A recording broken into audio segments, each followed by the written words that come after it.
Chapter 1. The Silver Dollar.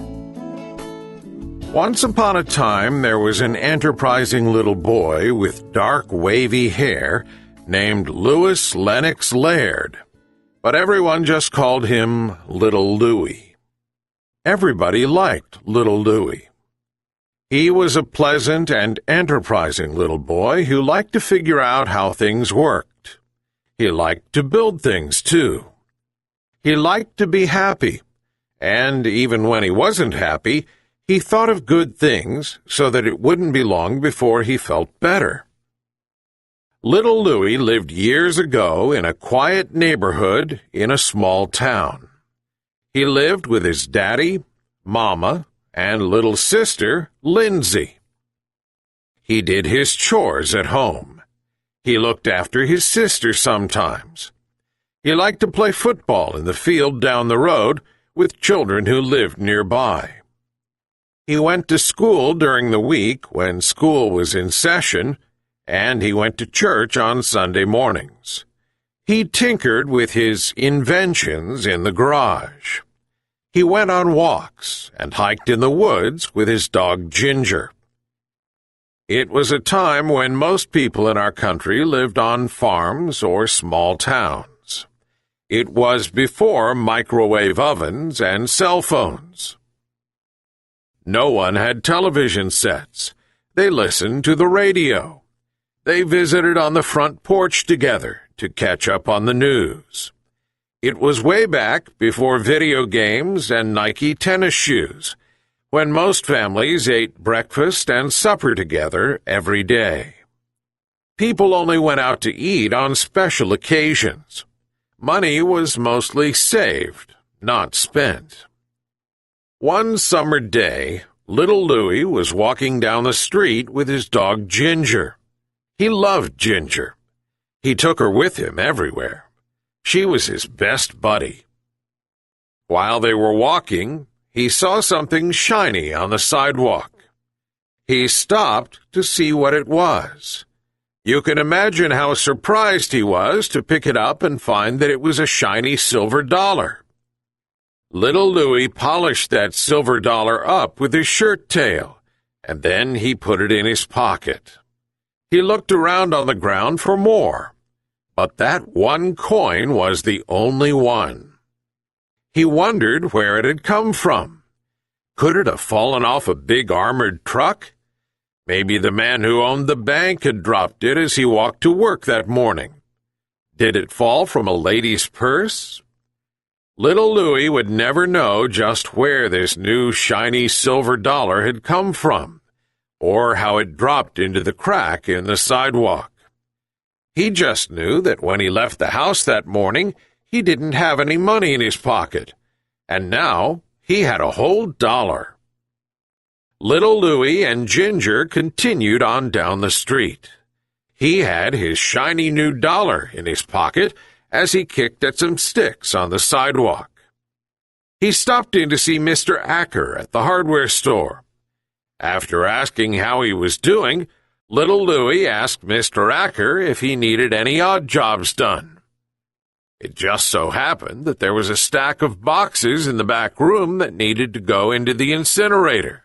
So little Louis and Ginger went to the back room, and after several trips, the boxes were all cleaned up. Little Louis was about to go out front when Ginger barked at him.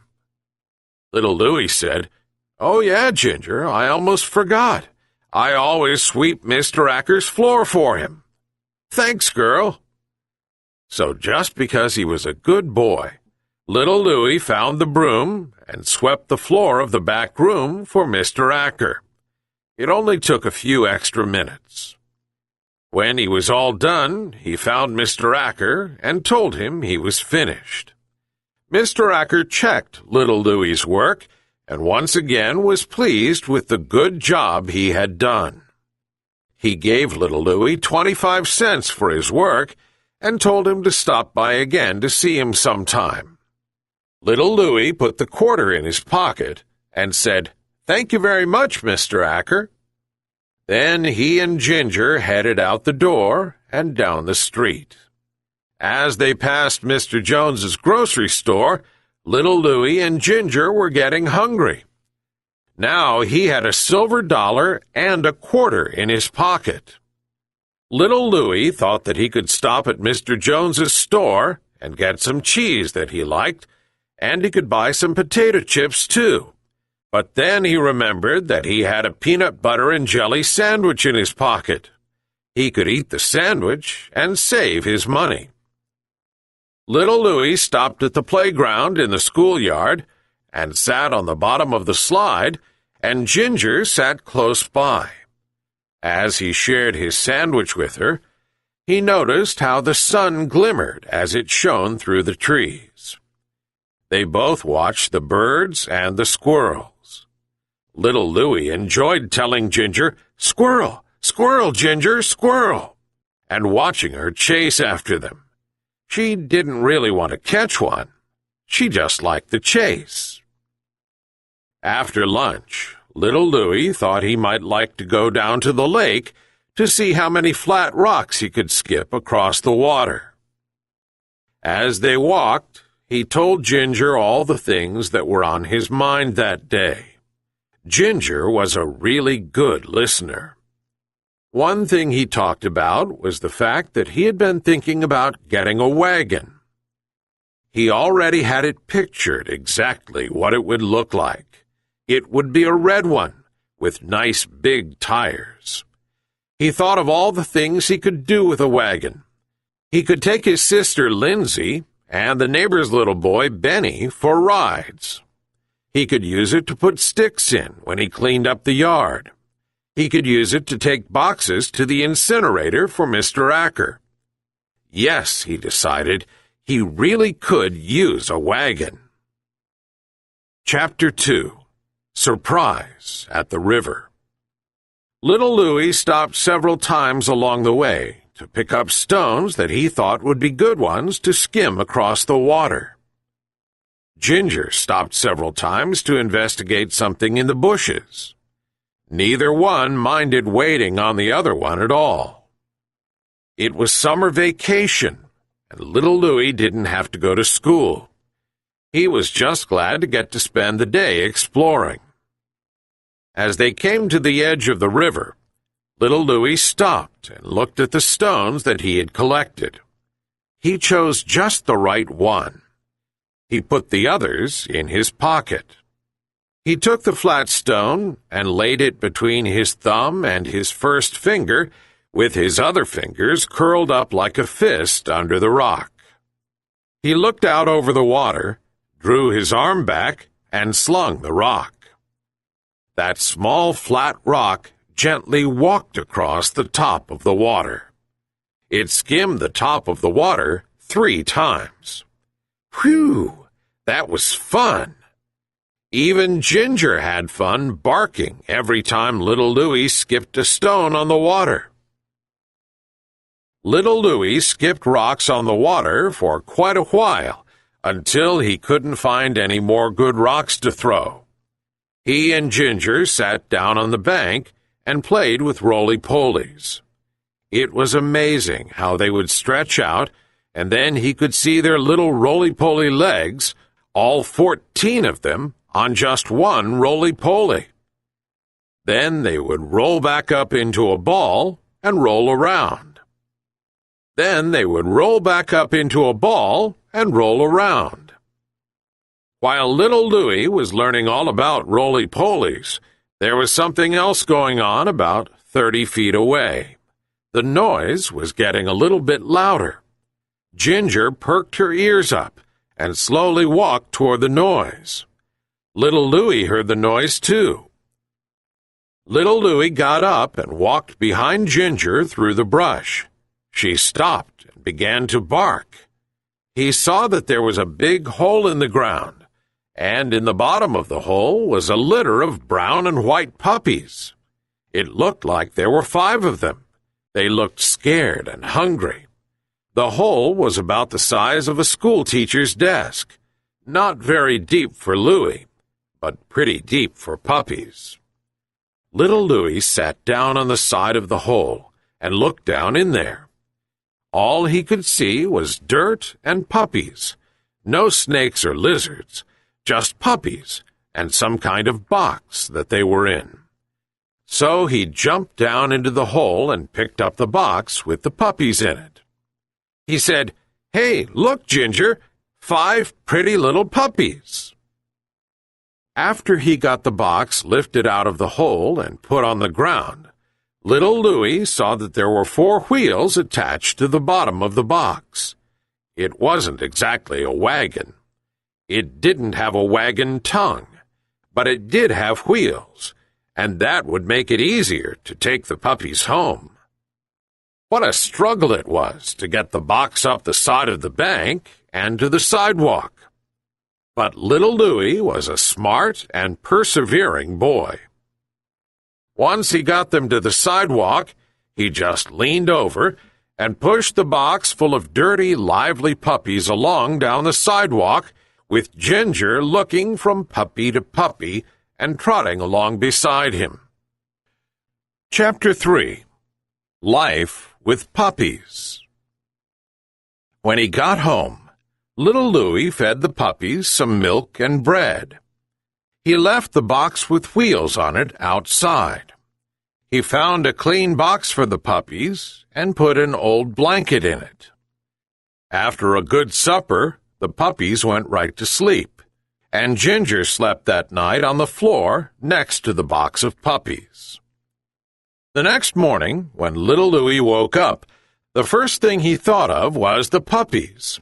He jumped out of bed and ran over to the box. He counted 4 little puppies. But wait, weren't there 5 puppies? He picked up the old blanket and looked under it. No puppy under the blanket. He looked under his bed, but little Louis didn't see the lost puppy under there. He looked in his closet, under his chest of drawers, and behind the dresser. But no puppy. So little Louis went down the hall to the kitchen, where his dad was sitting at the table, and his little sister Lindsay was sitting there too, holding the puppy. She squealed, "Look, Louis, a sweet little puppy! I found it under Daddy's chair." That little puppy had jumped out of the box and gone exploring the house on his own. His dad was in the driveway talking to a neighbor, so little Louis walked over to him with the board and hinge in his hands. His daddy said, "What are you doing with that?" Little Louis said, "I wondered if you would mind if I used these." His daddy said that would be all right with him. So Louis said, "Thank you," and ran to get the box with wheels, the box that he had found the puppies in. What do you think that little Louis is going to do now? Chapter 4. Little Louis's Good Idea. Lindsay said she would help by playing with the puppies while Louis worked on making a wagon. Little Louis sawed the board to just the right length, about 2.5 feet. Then he drilled a skinny hole in one end and slipped a short piece of rope in it and tied a knot. At the other end of the board, he drilled holes and screwed the hinge on. Little Louis knew what he wanted to accomplish. He had made a tongue for his wagon. Now he was almost through. There were only a couple more steps yet to be done.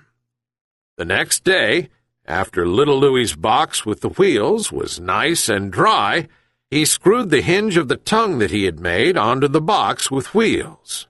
Now his wagon was complete. Little Louis stepped back and looked at his work. He was proud of what he had made. He thought that it was probably a better one than he could have bought. Yes, little Louis was very satisfied with the job he had done. About that time, Lindsay came out the door with Pearl. That's what she named the puppy she found under her daddy's chair. Little Louis, Lindsay, Ginger, and the puppies went to the playground. They played chase, and then played cowboys and Indians in the fort.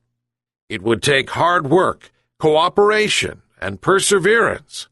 But if they did it, Just imagine the great fun they could have.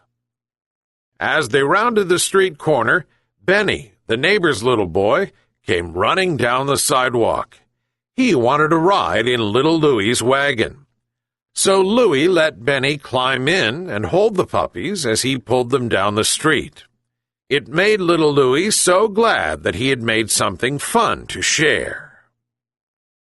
Little Louie was so glad that he had found a silver dollar and a box full of puppies.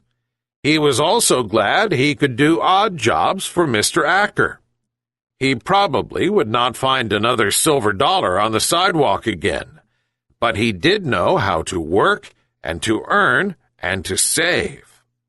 He wondered what he would do with the next dollar that he saved. Maybe he could save several dollars.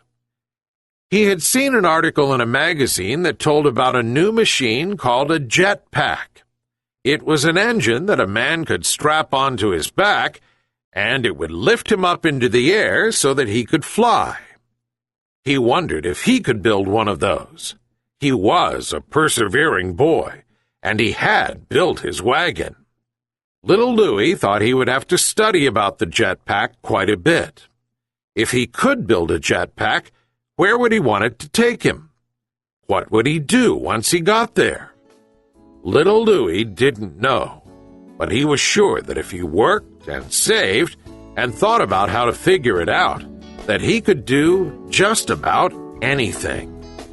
And he was right. The end.